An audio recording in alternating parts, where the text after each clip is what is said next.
1. My parents are not ones to have very many friends. They're both very much the lone wolf types. So when they became good friends with the families of a couple of my brother's baseball teammates, I was really happy for them. Because I'm off in college, I really only ever see my parents' friends when I come home for a weekend or for the winter, spring, and summer breaks. One weekend last year I came home and my parents told me that they were going to have a little barbecue at their friends, the Smiths' house. The Johnsons would be there too, they said. I was excited to finally be able to go to the Smiths' house since I hadn't gone before. We get to the house and everyone is having a good time. I serve myself some homemade artichoke dip Mrs. Smith made and tell her it's really good. She says, "Oh yeah, it's the same one I made last time." I ask her what she means by last time. She says she made it at the last barbecue they had at their house. Then I say, "Well, I wish I were there," and she looks confused. "You were there, the party was here, don't you remember?" I tell her that this is my first time being in her house, and she looks even more confused. Mrs. Smith asks my mom if this is indeed my first time coming to her house. My mom laughs and says no, she was here for the last barbecue. I chime in and say I haven't, and I wasn't. This becomes a huge ordeal at the party. My mom tells my dad and Mrs. Johnson. Mrs. Johnson tells the kids. Mrs. Smith tells Mr. Smith and the Smith kids. Everyone remembers me being at the party. Then suddenly my dad says, "Wait, don't you remember falling off of the chair?" Then he asks everyone else, "Don't you remember her falling off the chair?" "She was here, she fell off the chair." Everyone starts laughing. "Oh yeah, you fell off the chair over there, it was so funny." I start freaking out a little bit and continue denying it. 3 families, my family, the Smiths, and the Johnsons, all remember the same thing, even though I had never even been in the Smiths' house before.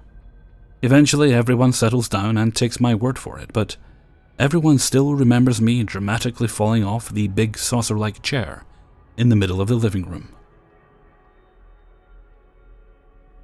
2. For you guys to be able to comprehend this, I'll have to share some backstory. I was born in Germany, but when I turned 3, my parents got a divorce, and my mother, being from Ecuador, and I, flew to the United States to some relatives, where I grew up until I was about 13.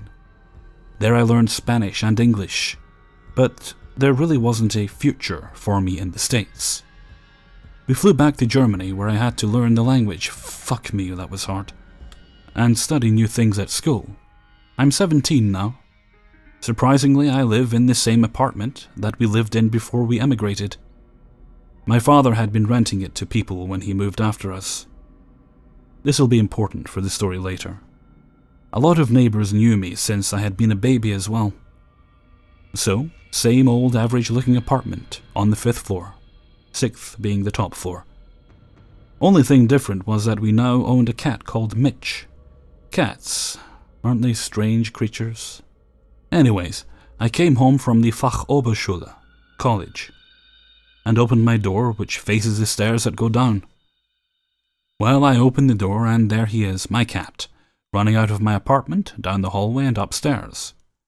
I was frustrated, but I went up without my backpack and grabbed him just before he reached the top of the staircase. I told him to never do that again, like always. Turned around and was slowly heading back down, being tired from college. Now this is where it gets weird. Sorry if this gets really long, by the way. I reach the bottom of the stairs, Mitch in my hands, and turn around to face my door, when I see someone, a kid. He was looking at my door and said, "What did I forget, Mom?" in German. I looked at the direction the kid was facing. He was looking at my door where a woman was standing. I froze, turned to the woman, and realized it was my mother, but something was different. Whilst thinking my mom looked strangely young, a thought popped into my head that my mom had some friend over that had brought her child with her. My mother then says in Spanish, "Brian, you forgot your lunch." I was shocked. Not that I moved once while this happened. I look back at the boy and see that he's facing me. I see his face, my face. It was me when I was about 8 or 10. He walked towards me and I literally screamed. In hindsight, this might seem cowardly, but it felt appropriate in that moment. After that, everything went black. After about 5 seconds, I felt a hand on my shoulder. "Ryan, are you okay?" my neighbor asked. She heard everything from inside the apartment. I looked at her in complete shock, and I think she saw it in my eyes. I broke down in tears. I still don't really know why, but she guided me back to my door and said, if I need anything, go ask her. And there I was, sitting on the floor completely traumatized. There wasn't anybody in my apartment, by the way. Even though I had experienced paranormal stuff in the States, I could not connect these encounters. It all felt like a dream, but I just knew it wasn't. I looked more into this and ended up here, where I'm now sharing this story. Has anybody experienced something similar, or does anyone even have a clue what actually happened? 3. I would like to state before writing any of my experiences down that I consider myself a sane and very logical person, and I try to avoid otherworldly explanations, but these encounters left me speechless. Please bear with me, English isn't my native language. I am a 23-year-old male who's always been fascinated by the possibility of parallel universes, precognition and such. But, unless I see hard evidence, it remains only food for thought. I've always had weird dreams, but never have I thought that I'd reach a point where I'd question reality as such. People don't usually remember dreams vividly, but I have this thing, which I don't exactly know how to describe, as I'm not autistic, but my memory stores a shitload like almost everything I read or hear, except my significant other's requests of data, and among them are many of my dreams. So, to my dreams. I was around 16 when it occurred for the very first time. At the time, I was in my first serious relationship with a member of the fairer gender, a quite crazy one, and we usually slept over at each other's places. This one time, I was awake in my dream, looking out the window, just playing the guitar and looking at a full moon. I wake up and store the dream and try to recreate the melody I've played in my dream with little to no success. A good fortnight passes and my ex and I are sitting in my room again, smoking a cigarette. Yes, I know, I was 16. I picked up my guitar and started messing around with some chord progressions. She sat there and said, "Look out the window, moon's nice." Lo and behold, full moon, same melody as in the dream. It struck me like an electric current. Like when a child puts a fork in the plug and gets a taste of the 230 volts. And I started shivering. It was frightening. It was kind of like déjà vu, but I dreamed about this before, which made it even more obscure. Anyway, fast forward to more recent times. My current girlfriend and I love horror movies, and we went to watch Conjuring 2 first thing when it came out. I sat in my chair, looking at the screen, and I just knew I had seen the movie before. I turned to her and I expressed my concern. She brushes it off, and I mumble to myself. The teacher comes out, cusses at the smoking kids. Next scene is set in the kitchen. And as you might have guessed it, I was right. If any of you have a rational explanation, please share it with me. Is it possible that those scenes are remade from an older movie? The last, most recent and weirdest experience I've had to go through was last month. I recently moved to Germany as part of an exchange program, and I met a girl there who's from the same country as I am. We were at a party and had been chatting for very long, and eventually decided to leave to catch our trains back home. She started looking for her coat, but the receptionist moved all the coats downstairs. I freaking knew it. I knew what she was going to say, knew what song they were going to blast next, and I knew how the whole thing would go down from that point. At the exact same moment I remembered a dream, one I had months before flying out to Germany. Same scenario, same everything. How on earth can these occur? 4. To offer some context, I live in a rural area of the UK, and even though I moved around quite a bit, I have lived in mainly one area. This is the area I attended both primary and secondary school, thus I know it well. Throughout my time at secondary school I was bullied a lot, and to avoid this I would often skip school or sometimes just classes that were particularly unpleasant. I had the idea that if I just missed lessons, my mother wouldn't get into trouble over my absences and truancy. I was 14 years old when this happened, 2004, and it's an event I cannot find any logical way of explaining. I was on my way to school on the morning in question, desperately trying to avoid physical education. I detested it because I was quite anxious and playing sports with, in front of my bullies was my idea of hell. It's about 8:30 a.m. at this point and I'm walking slowly down a road close to school. I'll have to describe this road for my stories to be clear. I sincerely apologize if the description is unclear. To get to the road, you must go through a lane and through a gate to prevent cars going through. The road was long, cobbled and the type of road that only residents went through to reach their houses. It was like a crossroads. In the middle of the road there is a road to the left that leads to a parallel road. There was a phone box on this corner. The parallel road had a pavement and a normal road, completely different to the road I was walking down. Opposite the road leading to the left, there is a road leading to the right, which goes onto a road that leads to a dual carriageway. Not one of the roads close to the cobbled road looked anything like it. The cobbled road ends with the option to go left or right. Right to continue to school, left to circle round to the parallel road. I chose to waste time by turning left at the end of this cobbled road. My great idea was to circle surrounding estates, so I would be close to school and get there in time for my next lesson. I idly walked down the parallel road, not paying attention to anything, just walking for close to half an hour around this road. It was a clear day and I was quite content wasting time. I eventually turned off so I'd arrive in the middle of the cobbled road again. This is where I noticed something weird. The phone box was in a different place. I began to think I'd wandered onto a different road until I realized, with a start, that this was the only road that was cobbled. I looked to the beginning of the road, where there should be a gate and lane. There was a busy road. I started to panic. This was the right road, but entirely wrong. I looked to the other end and saw something that really freaked me out. It's about 9 a.m. on a weekday, and previously, there had been no people around. Now there was a parade at the other end of the lane. Not a parade with noises, floats, or dancing. Almost a procession of a crowd of people, all dressed no differently than normal. This is the only way I can describe it. I stared in absolute shock. There was no local or national event, so I was flabbergasted to witness this on a normal morning. A procession of people stepping in time.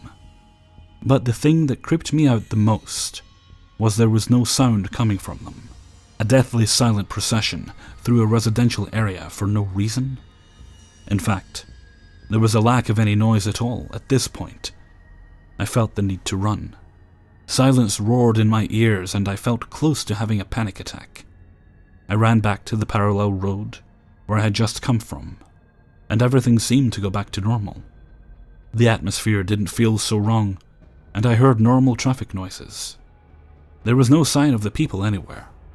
I went back to the cobbled road and it was the same as it always has been. I really have no way to explain this event, and any ideas or feedback would be welcome. Thanks for reading. 5. A few months ago, maybe late July 2016 or so, I quit my job at a pet store that I had worked at since October 2015. We had always gotten paid bi-weekly, every Thursday since I started there.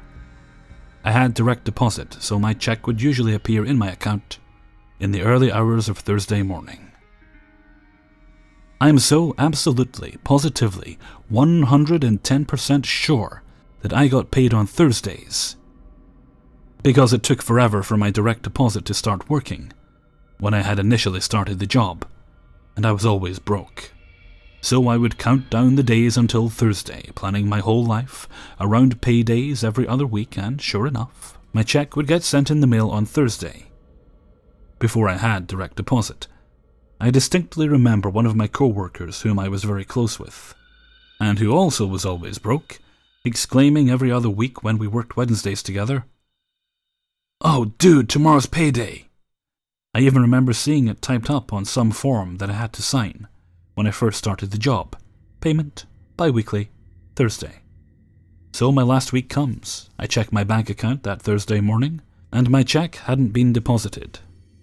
I texted my boss asking if there was some issue with payment this week, and she said no.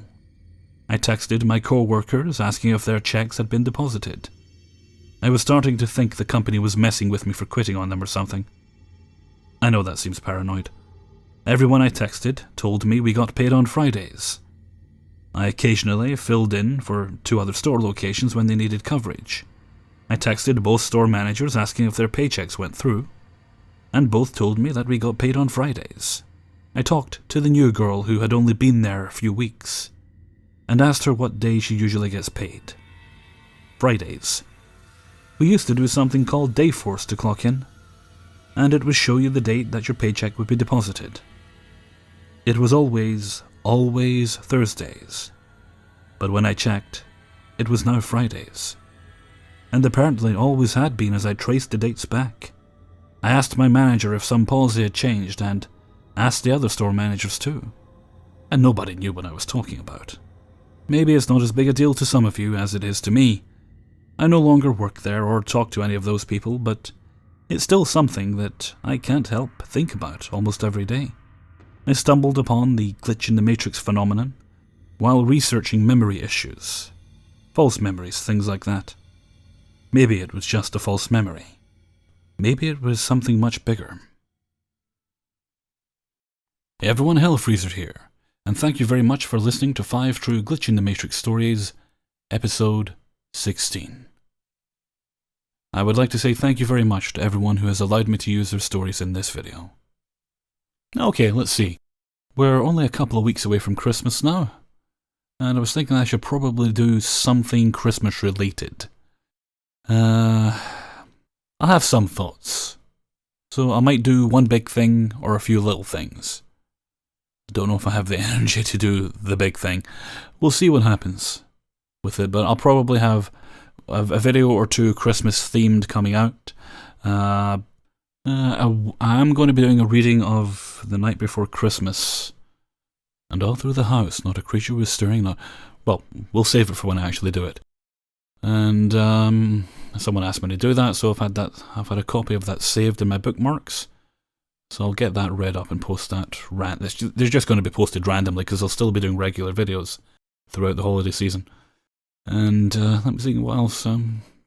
So if you have any suggestions for stuff you would like me to maybe attempt in the next couple of weeks, then please do let me know, and I'll see what I can do. I'm not saying I'll do everything people suggest, but it'll certainly give me some material to check out.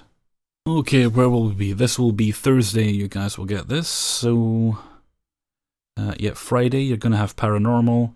We are sorted for a TIFU, for embarrassing stories. Actually managed to get more than I needed this week. And that wraps up the week, and that brings us into the next week. Also, at some point over the weekend, I'm going to be putting another bonus video up. And this one, I think it's going to be 45 minutes long. I haven't done the editing yet, but by the time you hear this, I probably will have. And it's a fictional story written by our friend Enduros, or Enduros5 Endy. I may be pronouncing that wrong, but I don't want to say his real name here. But he wrote that. He wrote the TIFU stories, the one about the fart in the elevator, and then about the wienering in the phone store. So yeah, so that he sent me a number of fictional stories. This is the first I've narrated, and his writing style is quite enjoyable, so hopefully you guys enjoy that. And with those words, I think I'll head off for now, so until next time, thank you very much for listening, and take very good care of yourselves.